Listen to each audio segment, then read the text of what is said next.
Hello and welcome to Gardening of 58 North. So this is the third part of a three-part video series about me and my family growing vegetables for the year. So basically we normally grow enough vegetables that we can feed ourselves for a whole year in our garden. The first video and the second video can be found online already. The first video was focusing more on the growing area, so I had a quick tour of the vegetable garden and also the polytunnel and greenhouse where we grow the vegetables. The second video I focused on more closely the actual sowing method that I use, so basically the pots that I use, how I sow the vegetables and how I get everything started at the very beginning of the year. And then this video is about how I sow directly in the soil in the polytunnel and also how I use the toilet roll method to sow peas and broad beans. I hope to continue this series as the months go on, hopefully publishing around about once a month depending on what jobs are needed to be done in the garden, and I'll just follow the journey as I start sowing the seeds in spring and hopefully finishing in autumn where we have a really big harvest. And normally most years my parents and me and my family can all be fed in this one garden. There's often a surplus as well. So I'm now going to sow this bed up here on the left. What I'm going to be sowing is spring onion, turnip, beetroot, and also some of these long radishes. As I say, this is just going to be a quick crop. I'll probably have the beetroot and the spring onion just set to the side because they could take a bit longer, to be honest, and they might not be ready before the tropical plants need to go in. But these other ones I'm just probably going to scatter throughout the whole bed. When it comes to these beds, I tend to normally just, with the radishes, because they grow so quickly, they grow even faster than the other crops I'm growing, I just scatter them on the whole bed. So for example here we've got lettuce growing and radishes and scattered throughout the lot. So these are the lettuce plants. These won't be ready to eat probably for several more weeks, maybe another month. But the radish here, this will actually be fattening up and ready to eat in potentially 2 or 3 weeks. So we'll harvest the radish. By the time we harvest them, the lettuce will be ready. Same with down here with the perpetual spinach. The perpetual spinach is only just starting to germinate and it's going to be a while before that's ready to harvest. So to cover some of the ground and get a second crop, we got the radishes there. Got a couple of frogs down there as well, looking out for the pests for us. So this bed here, I've already dug it out and I've added some of our compost. Here in the polytunnel, because it's so warm, it's a bit like a tropical atmosphere, especially in the summertime. It stays really warm, up to 30-40 degrees on a sunny day. So what that means is the soil's quite warm as well, especially with the pipes underneath that they heat it with the air that we blow through the system. So it gets quite hot, and that means that any organic matter in the soil breaks down very quickly. So we have to add a lot of extra compost to the system every year, otherwise it all breaks down and our soil is a sandy soil and we'll just be left with almost nothing but sand. So we have to make sure we keep adding organic matter to the soil to enrich it. I normally just use the garden compost, and the last couple of years we've also been mulching the bed. That's really helped. Most years I have to put a lot of extra compost in. This year I've not had to add too much because over the last summer, as the straw was rotting down from the mulch, it was being incorporated by the worms into the soil, and we've managed to retain a lot of the organic matter. So I've also added some bloodfish and bone just as a slow release organic fertilizer. That should do for the first lot of crops, and then I'll probably be liquid feeding once the tropical plants go in because they're a lot hungrier. With the high temperatures and a good growing environment, they really do grow quickly and they need a lot of nutrients. So I have, as I say, dug this over once. I've also raked it, but with the drying weather that we've had at the moment, you can see there's a bit of a white crust starting to form on the soil. This is actually some salt. We are near the sea, there's quite a lot of salt in the air, and there's a high water table. What tends to happen in this polytunnel is the water comes up from the groundwater and then it evaporates, and you get this real crust of salt forming on the surface. So I will rake this over to break up that salty crust. I'll then sow the seeds, take out any lumps or glass. There's always a lot of rubbish in this garden because it's a old house that's over 200 years old, so you get a lot of rubbish. So take that out, and then what I'll be doing is I'll sow it with all the seeds and giving it a really good water to wash any of that salt deeper into the ground, and also to make sure the soil is nice and damp so that the seeds germinate well.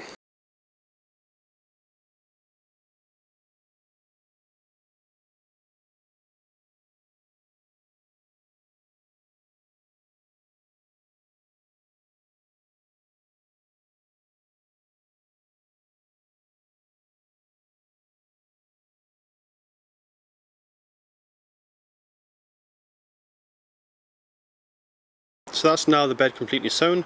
What I tend to do is once I sow the seeds, I then tickle the surface of the soil with the rake just to make sure the seeds are mostly underground or just about covered. I don't give it a proper rake. I find if you give it a proper rake once you're sowing the seeds, you move the seeds around too much. You might have clumps where there's loads of seeds in areas where there's not many seeds. So just light tickling. And then when it comes to watering, I use a very large rose size on the watering can, so it's very large water droplets that come out. That just helps to kind of disturb the soil a bit and mix the soil and the seeds together, and hopefully that buries about half of them or a bit over half. But we'll also keep this well watered, and it's in a confined environment so the wind won't be drying this out, so they should germinate even if they are on the surface, but ideally we would have them underground. And for some of the plants, such as the beetroot, they've got larger seeds. I do tend to do drills, so what I do is you probably saw on the time lapse, is I do rows where I just pull aside a little bit of soil and then plant the seeds and then cover them up with soil again. So that should germinate quite quickly now. Although it's still quite cold outside, it's about 0 degrees at night, 5 degrees. It is varying a lot, but between 0 and 5. During the day it's around 5 to 10 degrees, so it's warming up outside, but in here, in a sunny day, it's going to be up to 20. With the sun on the surface of the soil, it could be up to 25 at the surface. So it'll be nice and warm, and they should germinate nice and quickly. So I'd also like to show you now how we do our beans and our peas. So basically what we do is we don't throw away or recycle any of our toilet rolls for the whole year. We collect them up and then we use them for the peas and the beans. So I'll do a time lapse with this so you can kind of see how it works. But I'll just be getting the toilet rolls. I'll then just be lining them all up like this inside the in this old fish box here, and then we'll be covering them with soil, planting the peas and beans, and just keeping this in a nice warm environment. Once they start growing, we can then put them in their final positions, but we need to harden them off first. So I'll go ahead and start doing that now. And when it comes to soil, I'll just be using our own compost, the big seeds with the peas and the beans, so they don't need seed and cutting compost. I'll just use a mixture of recycled compost and our own compost.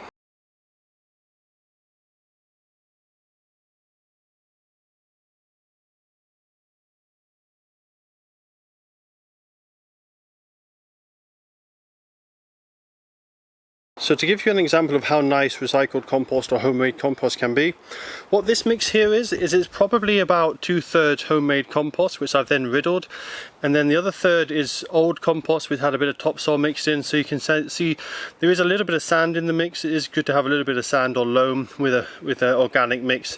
I find it just re-wets a bit better. If it's purely organic, something like pure coil or something, I just find sometimes it struggles to rehydrate. It's especially problematic with peat, but peat tends to be less commonly used now as it's frowned upon environmentally. So this is basically, as I say, 1/3 recycled compost and a little bit of topsoil, and 2/3 homemade compost. So the homemade compost and the recycled compost didn't look anything like this before. Now the recycled compost looked like this, quite a few big lumps. Didn't look too bad, but it was a bit lumpy. The homemade compost as well looked even worse than this. It was full of massive lumps and stones and sticks as well. So I riddled that, and as you can see, the end product with them all riddled is this really nice loose growing medium, nice and fine material. And there's not too many weed seeds in here because I've grown stuff in this before. So you can see you can recycle compost quite nicely. Often with your homemade compost it can look quite horrible and not very nice, but if you follow the right composting procedure and then you riddle it afterwards, I find riddling makes a huge difference, because before this was riddled, as I say, it didn't look particularly nice, but nicely riddled and mixed with other materials, you can see it is actually a really nice growing medium now, and it looks pretty much uniform and standardized. One or two bits have cut through the riddle, but generally it's a nice fine mix, perfect for sowing seeds in, but as I say, only the larger seeds, because there is a chance that there could be a few weed seeds in here. So I've gone for beans and peas with this lot.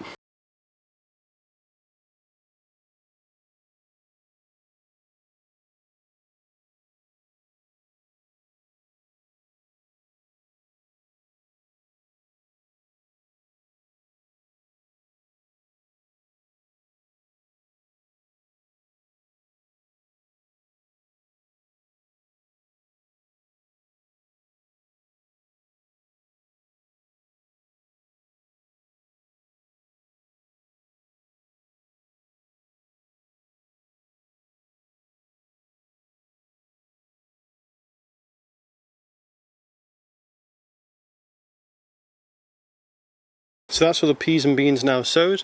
Now, one important thing I forgot to mention earlier was that when it comes to sowing crops, especially crops that harvest quite quickly, so within less than the whole growing season, it's quite good to do what they call successional growing or successional sowing. And basically what that entails is you plant the crop every 2 or 3 weeks. So for example, radishes are a more extreme example. They're ready from sowing to harvest in sometimes less than a month, depending on the time of year.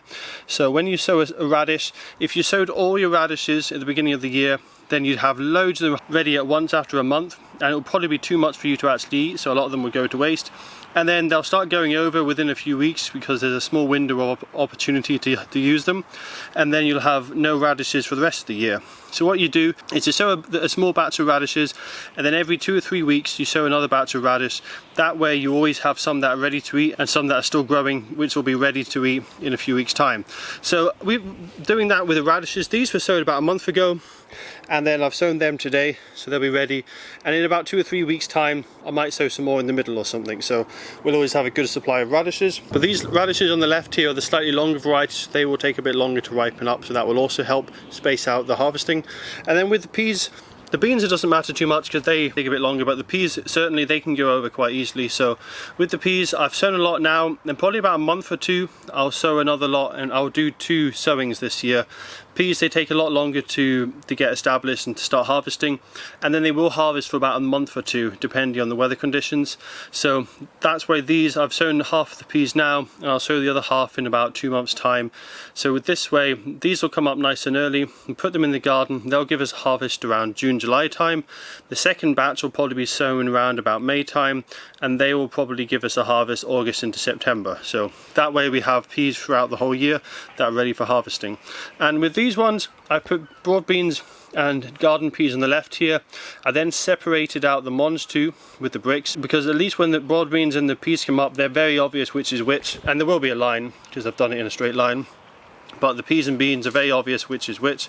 However, with the Mons 2, you can't tell which is the Mons 2 and which is the garden pea until the actual pods start to form. So that's why these are separated here, so that we don't ever mix them up, and we can have them separate so we know how many Mons 2 we have and how many garden peas. So that's just about it for this video. I'll see you guys in probably a few weeks or a month or so.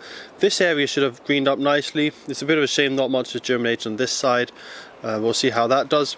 Now the area that I did actually plant up today, that should just be starting to germinate in a few weeks time. There won't be a huge amount to see, but hopefully we'll get a little bit of germination started. Just depends on the weather really. If we get a lot of cloudy days or cold weather, germination will be quite slow with that. And when it comes to the other end, I've planted up all those seeds and they're now inside that mini greenhouse. I won't be keeping this heated, the reason being it's all plants that don't need a lot of heat to get germinated, and it should get up to about 20 degrees, maybe even 25 degrees on a very sunny day inside this polytunnel, so I won't need any additional heat. So these will be all germinating. Next video I'll probably be separating them out, propagating them on. Now I've also sown a lot of tropical plants at my house. Mine, it's a bit easier for me to keep an eye on them. My parents do a good job of watering the plants here, but with the tropicals being in a heated propagator, you really need to keep an eye on them a lot more. So I tend to do the tropical plants at mine, and I've also got grow lights, which are sometimes essential at this time of year if you're growing tropical plants. So I tend to do the tropicals at mine. Then once they're small plants, I'll take them over here, put them in this little mini greenhouse, have it heated, and they'll be in there. By that time, temperatures in this main polytunnel will be even warmer. These will be separated out. Some of them will go on the top of this, but the rest of them, what I tend to do is I get all these planks of wood, I lay them up on the crop bars up here, and then I have all the seedlings at the top there. It's just a little bit warmer, so they do slightly better, but the main reason is we have a lot of slugs and snails in this polytunnel, and if you put them on the ground level, they just get decimated by the slugs and snails. So I have them up there, keep them away from any of the pests. That's also the reason why the peas and beans are on that black upside down pot. That's to make sure that they're above the ground. It should reduce the chance of slugs and snails getting to them and damaging them. And now there's a couple of things I forgot to mention earlier on. When it comes to pots, ideally try and recycle ones you can. I don't think I've bought a pot in years. These are all pots for plants I bought in the past. I just recycle them, and you can see there, this one for example was a geranium. What I tend to do is just wash the pots at the end of the season. If you can, make sure the pots are clean. There's always a risk of any kind of pathogens, so maybe like fungi and or insects can get carried on a little bit of soil that's left in the pot. So clean the pots before you use them. You want to make sure you got clean pots. I just use a little bit of dish soap and warm water. That does the job. And the other thing is, when you're planting up your seeds, make sure you don't keep them in direct sunlight. If it's a hot day and there's hot sun shining on them, that will degrade them faster. If they're in the sun for an hour, don't panic too much. You probably haven't killed them. They can handle quite high temperatures, but the more they're exposed to high temperatures, the less viability you'll get in your seeds. So ideally keep them out of any sunshine, and for long-term storage, keep them somewhere cool and dry, and they should last for years. But as I say, if they're kept anywhere damp or anywhere in direct sunlight, they'll drastically reduce their lifespan of the seeds, and you'll get much less germination. So if you can still hear me, I'll finish the video here. Just wanted to let you see how stormy it started to get this afternoon. The wind certainly picked up, and I'll see you guys in a few weeks, or maybe a month's time, and I'll be planting up some of the outside garden possibly. We've still got a lot of work to do here. My dad tends to do most of the digging. We need to set up the brassica cage for this section to make sure the brassicas are kept safe from the cabbage white butterfly and also the pigeons. And we'll need to do a bit of groundwork as well, get things ready. There's a few things like the bed in the corner there. We're trying something different this year. Normally we would do potatoes, but it's a lot of work, especially as my parents are getting older, to keep digging the potatoes every year. So what we're going to do this year, it's a bit less digging. We're going to grow Jerusalem artichokes. We're just going to mulch the ground in cardboard and some organic mulch as well to reduce the amount of weeding we're doing. And then we're just going to cover the ground in probably butternut squash or some kind of pumpkin plant, just to have it as a double cropping in one small space, but also keeping the weeds down. So that's all for now, and I'll see you guys in a few weeks' time.